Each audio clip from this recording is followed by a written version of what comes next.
Welcome back YouTube to the second episode of the series. Today we're going to be building our very first command, which is going to be an interactive game of tic-tac-toe on our Discord bot. Let's get into it.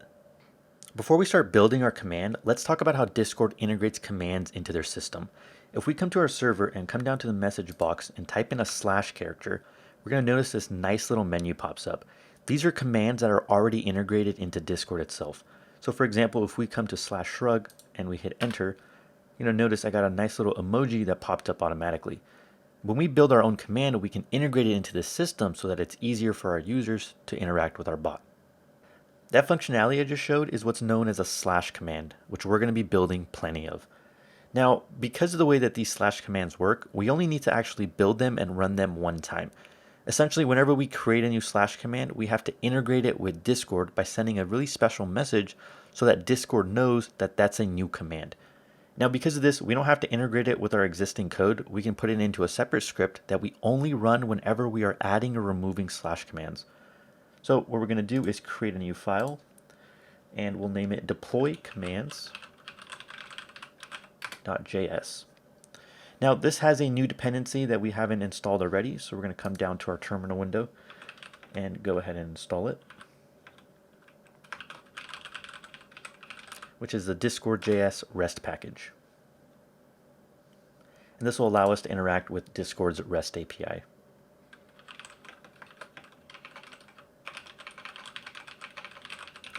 We're going to reference the slash command builder module, which is going to make adding and defining new slash commands a lot easier for us.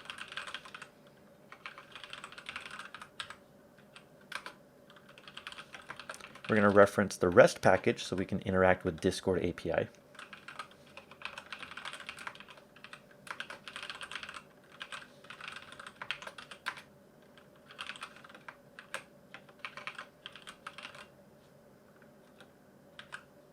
And also reference the routes package here.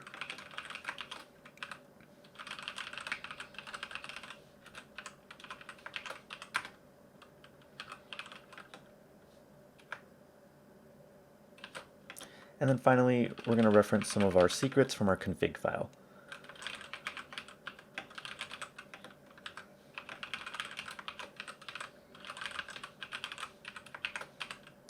You're going to notice there's two additional secrets that we haven't added to our config file already, our client ID and our guild ID. We're going to need to add those to our JSON file before we can actually run this.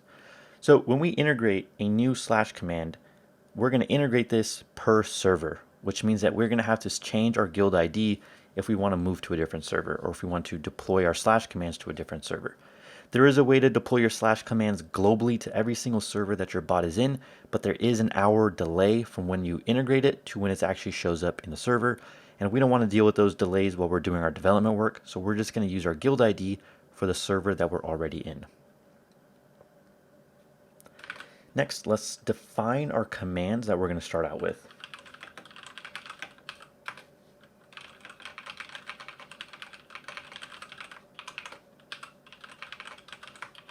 Now, since we're building a tic-tac-toe game, that's exactly what we're going to name our slash command.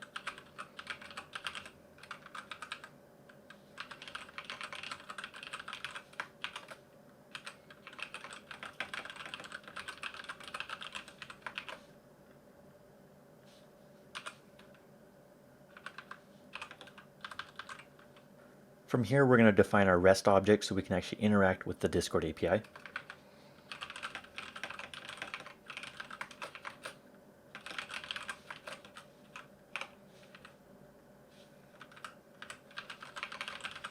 And we're going to pass in our token from our config file.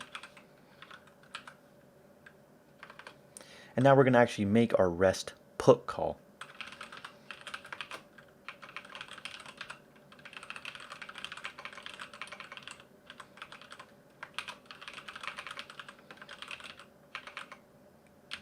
Now the routes object here is going to take the input that we give it, our client ID and our guild ID, and it's going to generate the URL that's going to point to application guild commands. And then we're going to pass in a body to this REST call. Now our body here needs to be JSON. Our commands object here is something that just Python understands. But fortunately for us, we can convert it into JSON because a slash command builder has a toJSON function associated with it. So what we're going to do is we're going to run a map. And what this is going to do is for every single command that we've defined in our commands list, which right now is just a single / command builder, we're going to run the same thing against it, which in our case is going to be using that toJSON function.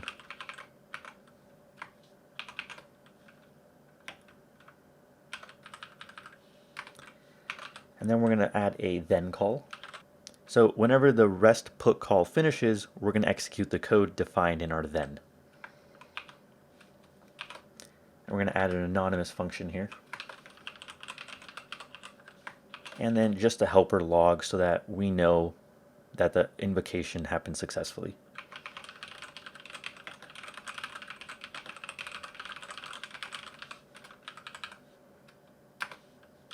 And then we'll go ahead and catch any errors that might happen. So from here, our deploy command script is finished. We just need to go ahead and add our client ID and our guild ID into our config.json. So in our JSON file, we can add a client ID key and a guild ID. To get the guild ID, we just need to come back to our server, select the text at the top, and enter that back in. For the client ID, we need to go to our Discord developer portal, select our application, click OAuth, and then copy the client ID from here. Now that we have all of our new keys added to our config.json, we can come down to our terminal window at the bottom, type in node, deploycommands.js, and run that. And the first thing we're going to notice is that we have missing access. And this is because when we registered our bot into our server for the first time, there was a special permission that we did not originally include. So we need to re-register our bot into our server.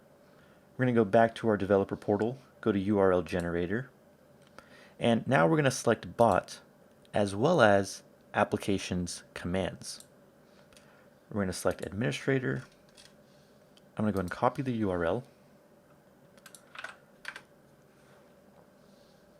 And we're going to add it once again to our server. Now that's been authorized, we can come back to our terminal window, rerun our command, and we're going to notice successfully registered application commands. From here, if we head back to our Discord server and we type in /tic-tac-toe, there's our new / command. Now, when we type this, nothing's going to happen because we haven't added the actual functionality for the command yet.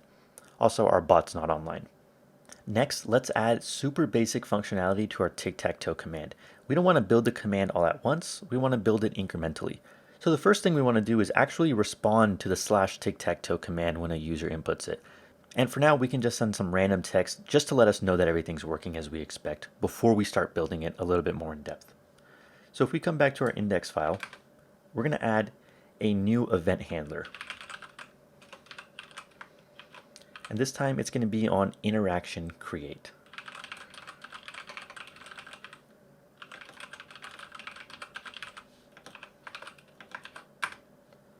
Now the interaction that we're looking for is a command. So we can check this by querying against the interaction variable. We can validate this thanks to a property that's on the interaction variable.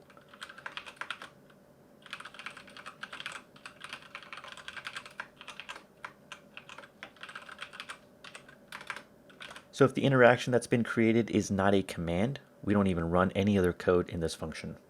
The next thing we're going to do is cast our interaction variable into a command name so that we can check what the command name is because we're looking for tic-tac-toe.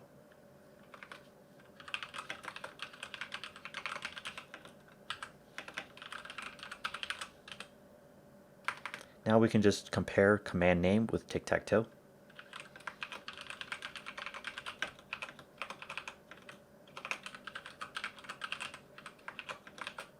And then we'll just send a really simple reply.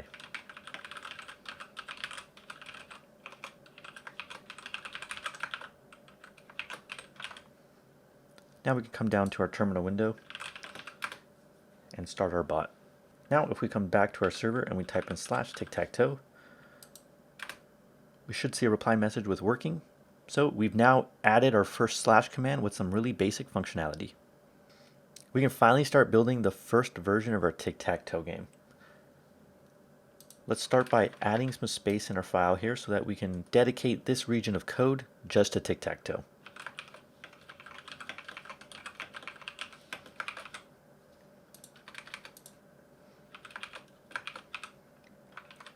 Next, we're going to have to define the initial state of our tic-tac-toe game board.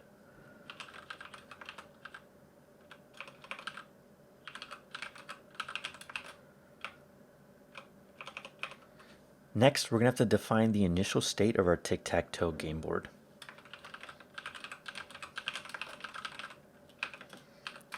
We're going to define our tic-tac-toe game board state using a 2D array with 3 rows and 3 columns. And initially, since no player has made a move yet, each of those positions needs to be empty. So we're going to create our 2D array. And then we're going to also create a constant for a symbol that we're going to note as empty.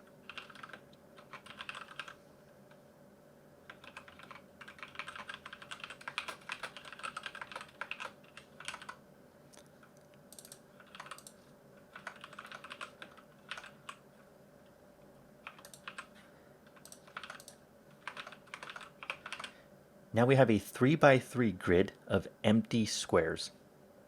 And I'm actually going to move this entire block down because whenever the player types in /tic-tac-toe, I want a new game to start, regardless if they're already in the middle of one or not, just for the time being.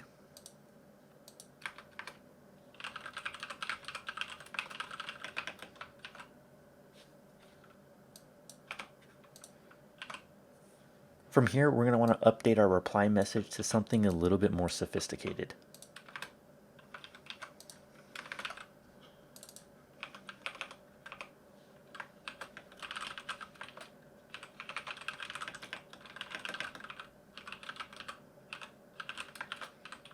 We're going to need use of the components field, which we're going to have to work on next.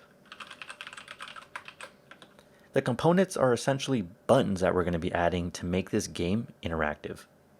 So for now, I'm going to define a function known as makeGrid because we're going to be needing to make a grid of 3x3 buttons.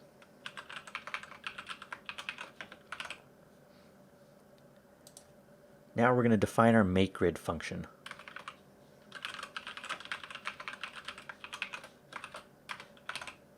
So since we want to start off super simple, let's see if we can get our bot to reply with just one button that we can click.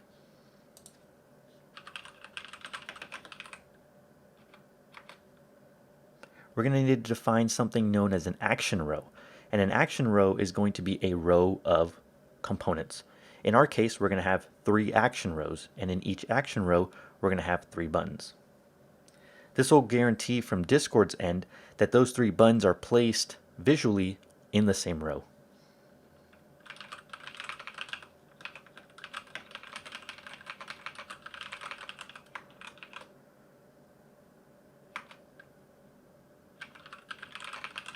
We're going to use the add components property against action row to add our new component. What we're going to be adding is a message button type.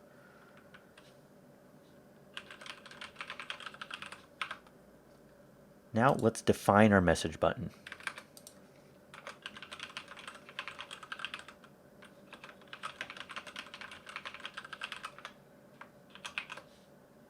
On our message button, we're going to need to set a custom ID, a label, and a style type.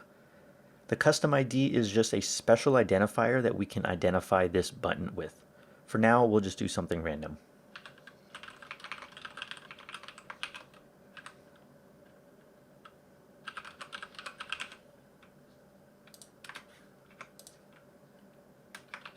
Then we're going to set a label, and this is the text that's going to appear on top of the button.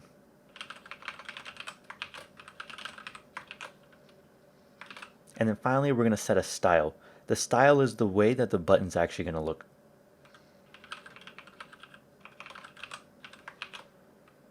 There's a few different styles, but let's go ahead and use secondary.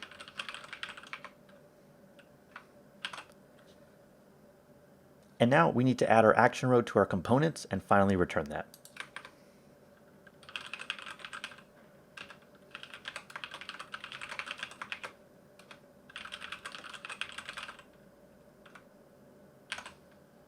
Now we can come down to our terminal and restart our bot. If we head back over to Discord and type in /tic-tac-toe, we should see our button on our board. And there it is, with the label test, using the secondary style, and just a single button. Now we need to add 2 more buttons on this row, as well as 2 rows right beneath it. Now programmatically, we don't want to copy this code 8 more times. Let's see if we can use a for loop to do a lot of the work for us.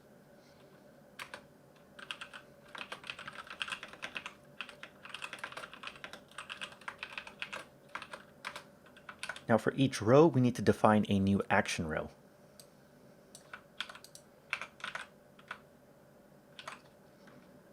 And now for each row, we need to do a nested for loop to query against each column.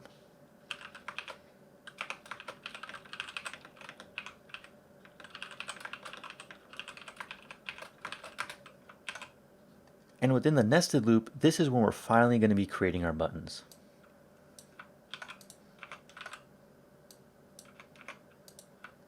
Now after we've created the message button, we need to add it into our action row.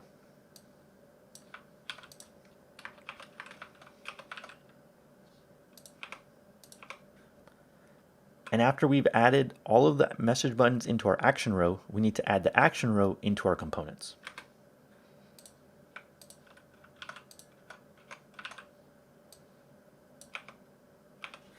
One final thing that we need to do, as I mentioned earlier, the set custom ID field is supposed to be unique on every single message button.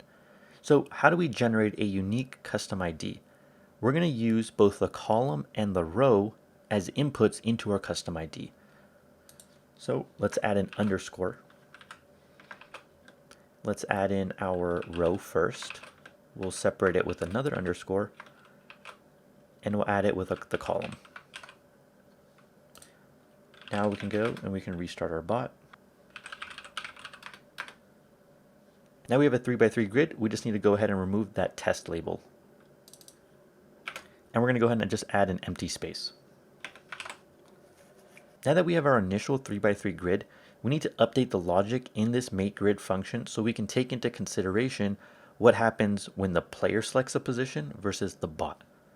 To do this, we're going to go up to our symbols and we're going to add 2 additional symbols.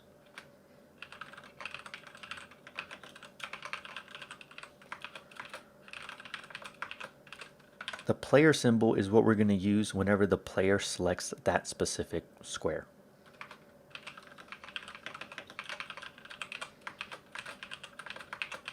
And since we're going to be playing against an AI, we're going to use the bot variable to denote whenever the bot selects a square. Now we're going to come back down to our makeGrid function and we're going to add a little bit more logic. Now if we take a look at our tic-tac-toe state, any of these positions can be empty, player, or bot. So in our makeGrid function, we need to actually take into consideration what the current value of each of those positions is going to be, instead of just adding a 3x3 grid of just secondary styled buttons. So we can add a switch statement based on the tic-tac-toe state position using our row and column as inputs.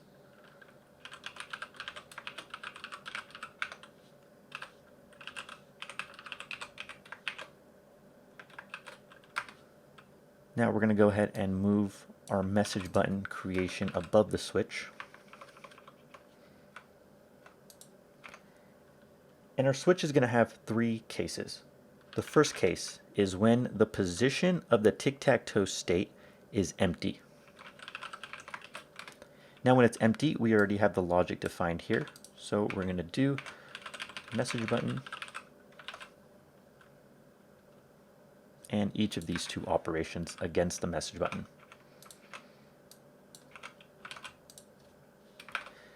Next, when the case is going to be a player position.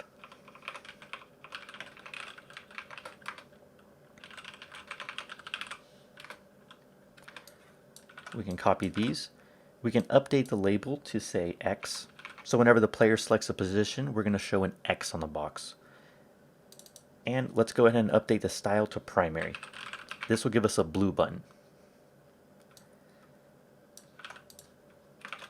And then finally, we can select for the bot.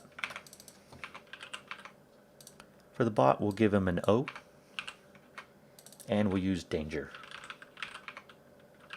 Last thing we need to add is just breaks out of our cases.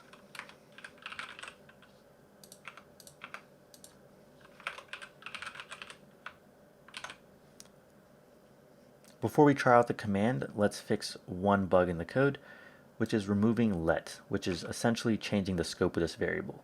We want to update the global variable that we defined on line 26. Now that we have this working, we can go ahead and restart our bot, come back to our server, and here's our new 3x3 board, just to show that when we add the functionality for selecting buttons, that everything should work as we expect. Now let's head back over to our tic-tac-toe code. Let's revert the changes that we did here, since we want a 3x3 empty board. And let's add in the functionality for selecting a button. Now to do this, we need to create a new interaction type, which is going to be used against button collecting. Now to do this, we need to add a new interaction type for interacting with buttons.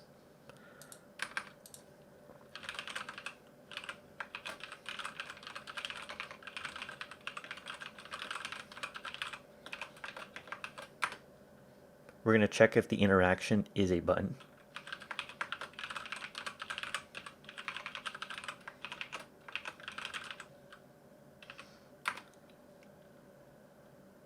And the next thing we're going to check is using the custom ID on the buttons.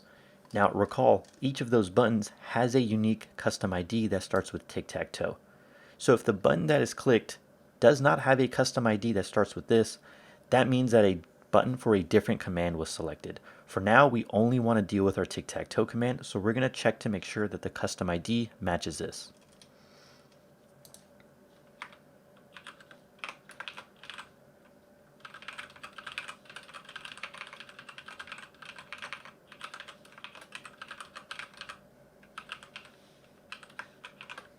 And let's actually do the negative case. If the interaction custom ID does not start with tic-tac-toe, we just return immediately. Now let's do something super simple, and let's just say that whenever you click any button, we go ahead and we update the top left button to player.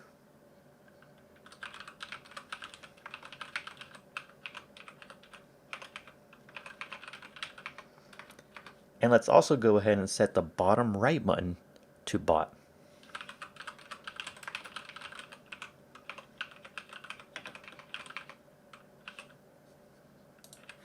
Now from here, we actually need to send an update to the interaction because we want to update the state of the board.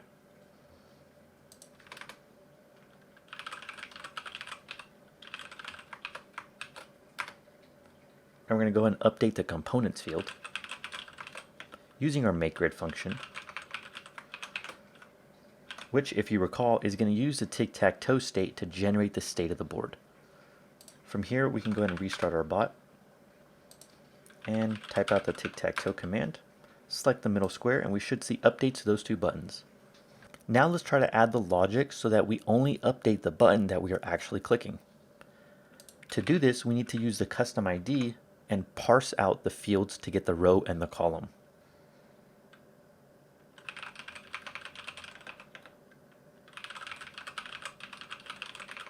I'm going to do this by splitting using the underscore character.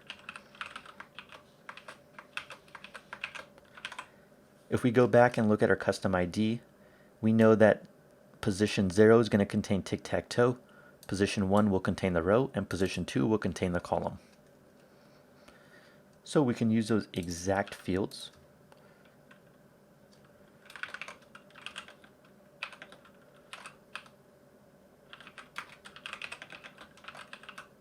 and store them into variables.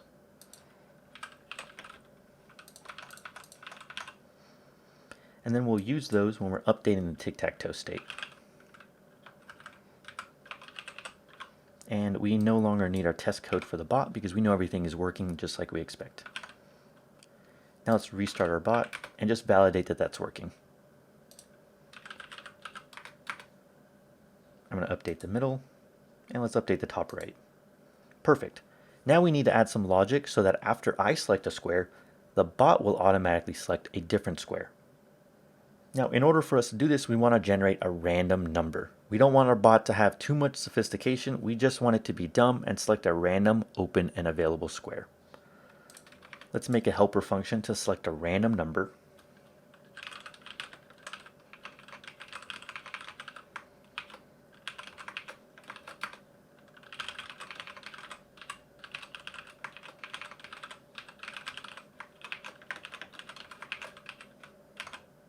And we're going to use this function 2 times. One time to get a row and one time to get a column.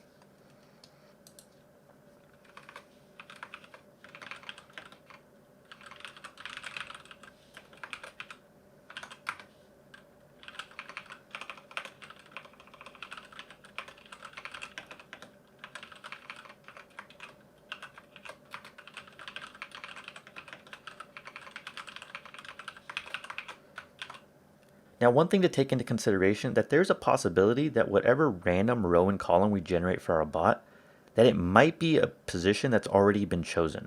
So we need to do this in a loop.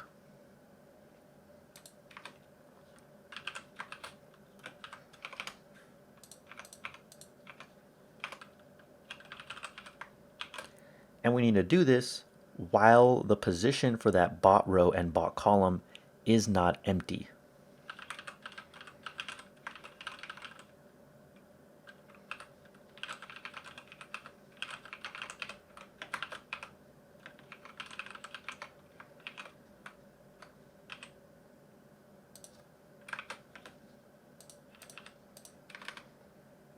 Now let's just do a really simple update of our tic-tac-toe state once again using the bot position.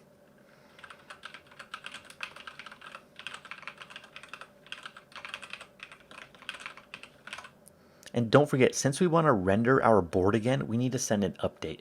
Now, one thing to take note, we can only do one update per interaction, which means we need to actually move this interaction update block down to the very end of our function. We also need to update the scoping of our bot row and bot column so that we can actually invoke them in our while loop as well as when we're updating our tic-tac-toe state.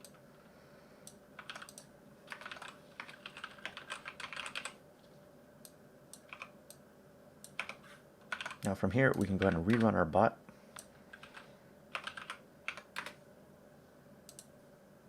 And now we have some interaction in our game. From here, let's add some logic to see when a player or the bot has won or if the game has ended in a draw. To do this, let's define 2 skeleton functions. isDraw. And for now, we're just going to return false.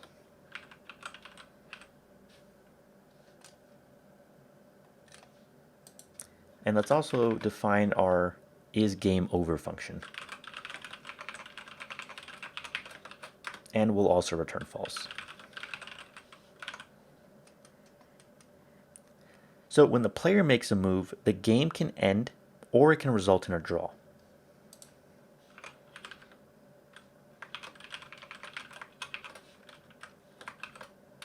Now, if the game does end in a draw, we just want to print a friendly message onto the screen and not show any buttons since the game has technically ended.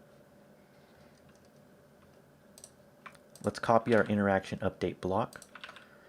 And we can empty out the components field so that no grid is drawn.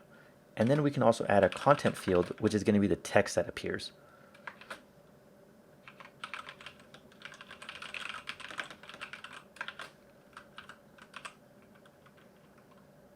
Now from here, we want to do an immediate return. And we can go and copy this block and do basically the same thing if the game is over. Except this time we want to tell the player that they won.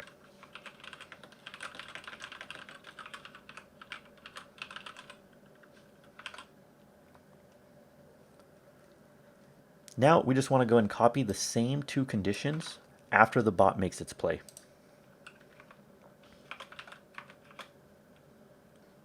Except we want to say that you lost the game of tic-tac-toe.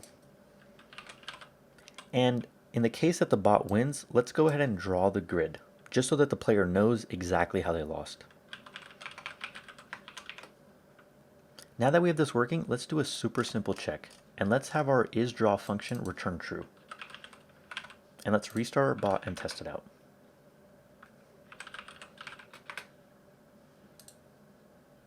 Perfect, exactly like we expected. Let's do the exact same test with game over.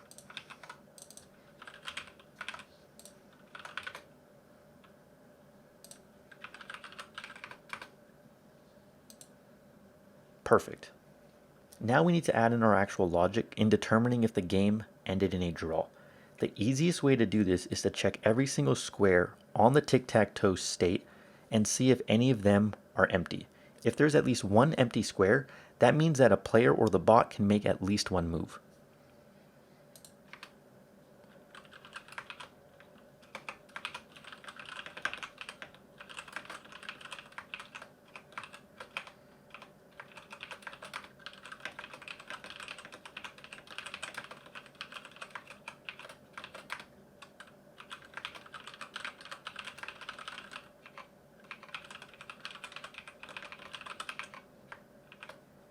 If there is at least one empty square, then we're just going to go ahead and return false. And the default return, which means that if we've checked every single square in our tic-tac-toe board and none of them are empty, but the game is not over, that means that the game has resulted in a draw. The next thing I'm going to do is actually update the order of these functions. I want the isGameOver logic to happen first because that's going to be a lot more complicated. If the game isn't over, then it's a lot easier to check if the game resulted in a draw or not. And we're going to go ahead and do the exact same thing for the bot condition. Now we can implement the logic for our isGameOver function. To make it simple, we're going to loop through the rows and the columns at the same time to check for the win condition. And the win condition is if every single element in either a row or a column is the same, and if none of the elements are empty.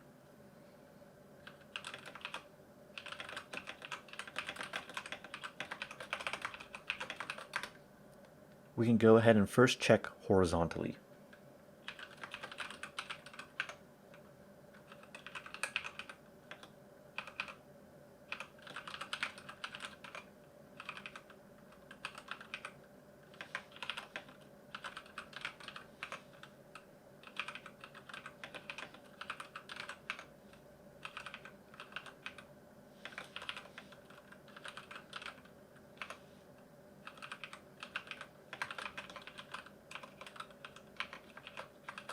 And if the condition is true, then that means the game is over.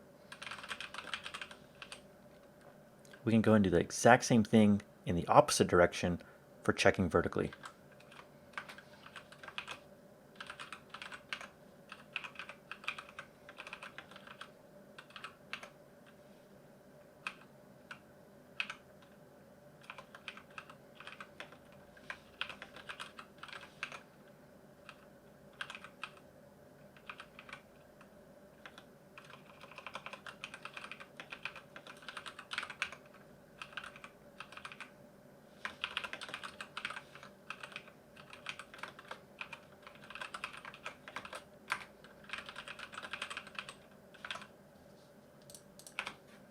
And finally, let's go ahead and check for the diagonal case.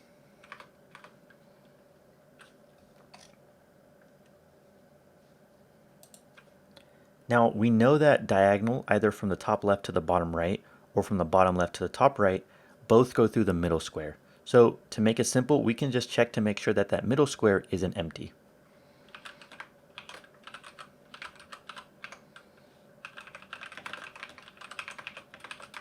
And if that middle square isn't empty, that means it is possible for the game to have ended due to a diagonal combination of 3 matching elements.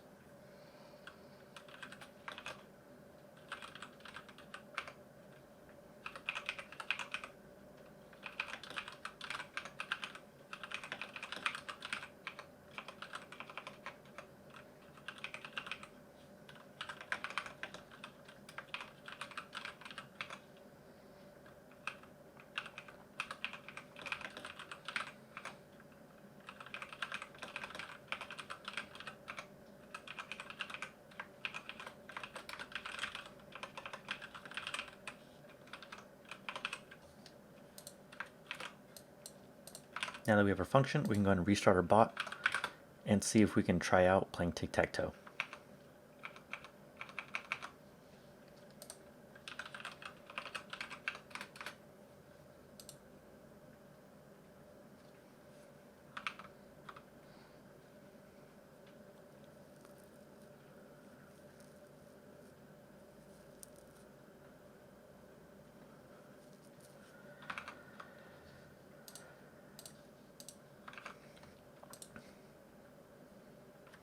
Now before we start playing tic-tac-toe, we need to fix one bug, which is a missing parentheses against the conditions on checking all of the elements.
Now, if none of the conditions that we've come across so far have been true, that means that the game isn't over. So let's go ahead and update our return value to false.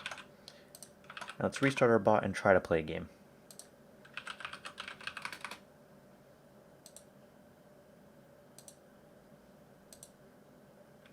And there we go. We have a working game of tic-tac-toe. There is one additional bug we need to fix, which is just making sure that if the player tries to select a square that's already been chosen, that we don't let him.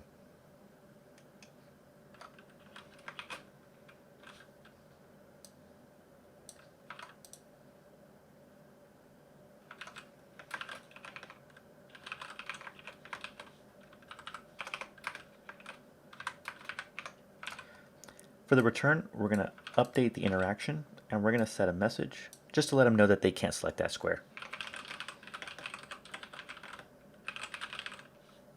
And our components, once again, we want to make sure that we're doing makeGrid so that we're not deleting the entire grid.